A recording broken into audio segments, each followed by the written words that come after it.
J'avoue que le rendez-vous ne s'est pas passé exactement comme prévu, mais il y a quand même eu de l'espoir parce que le directeur de la pédagogie a laissé entendre qu'un éventuel partenariat pouvait avoir lieu, même si ça n'allait pas se faire maintenant. Donc l'équipe et moi sommes vraiment en train de travailler dur pour que ce partenariat puisse se concrétiser. Je vais vous dire la raison principale pour laquelle les gens procrastinent. Les gens procrastinent principalement parce que ils n'ont pas d'objectif qui les inspire. C'est ce que Tony Robbins a dit dans une de ses tweets qui va s'afficher là.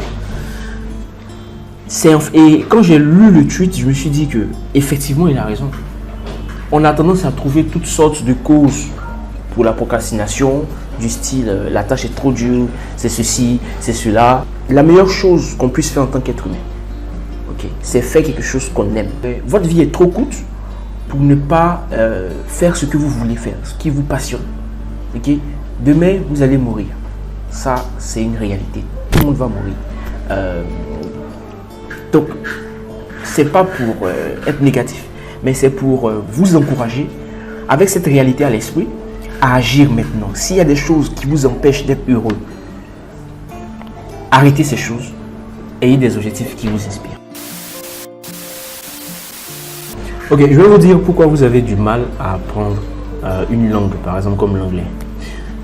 D'abord, il y a beaucoup de personnes, surtout nous les francophones, on a un problème. Les francophones, on a peur de faire des erreurs. Voyez, ça ne suffit pas de suivre des cours, écouter de la musique, lire des livres. Ça ne suffit pas. Ça peut vous aider à enrichir votre vocabulaire pour l'anglais, mais ça ne va pas vous aider à parler. Alors, ce qui est plus important en ce moment, en 2019, c'est de pouvoir parler cette langue de façon courante. Il faut tolérer les échecs. Les échecs sont obligatoires. Donc, quand vous allez apprendre la langue, vous allez la parler, vous allez faire des erreurs. Il y a des mots que vous n'allez pas forcément connaître. Il y a des choses que vous allez chercher. Vous allez partir voir comment ça se crie, comment ça se prononce. Ça vous enrichit, ça vous donne une certaine expérience. Et ça fait que quand vous serez dans des situations vraiment réelles, c'est-à-dire dans des présentations devant des investisseurs, vous serez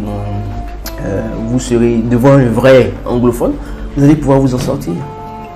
Donc, ce que je voulais vous dire, c'est n'ayez pas peur de faire des erreurs. C'est la première chose que vous devez éliminer dans votre esprit si vous voulez apprendre quelque chose. Vous allez faire des erreurs, c'est obligatoire. Donc, si vous voulez apprendre l'anglais, parlez, c'est tout.